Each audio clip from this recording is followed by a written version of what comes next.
Lorraine Hansberry was a playwright.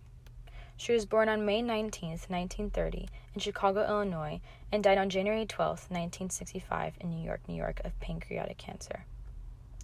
Hansberry was the first Black playwright. In addition, at the age of 29, she became the youngest American to win a New York Critics Circle Award.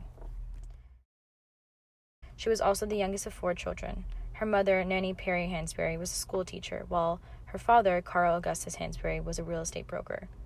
Her father founded Lake Street Bank, one of the first banks for Blacks in Chicago. In 1938, Hansberry's family moved to a house in a restrictive covenant. Racially restrictive covenants were widespread tools of discrimination used by white homeowners to prevent the migration of people of color into their neighborhoods.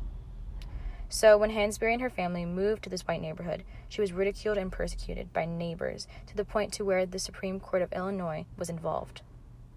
The Supreme Court of Illinois upheld the legality of the restrictive covenant, consequently forcing Hansberry's family to leave their new home.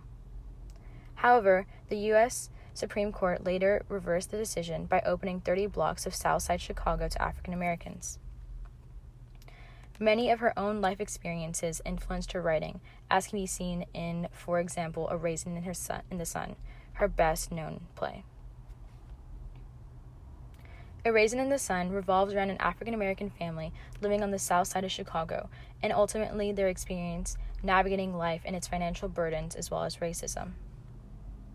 The play opened at the Ethel Barrymore Theater on March 11, 1959. It was the first play produced on Broadway by an African-American woman. The film version of A Raisin in the Sun was completed in 1961 and received an award at the Cannes Film Festival. Hansberry was also known for her other works, such as A Sign in Sidney Brustein's Window, Les Blancs, The Drinking Gourd, What Use Are Flowers, and To Be Young, Gifted, and Black. Hansberry attended the University of Wisconsin in Madison. She initially majored in painting, however, she later changed her major to writing. Before completing her degree, she moved to New York City, where she attended the New School for Social Research and then worked for Paul Robeson's progressive newspaper, Freedom. She worked at Freedom from 1950 to 1953 as a writer and associate editor.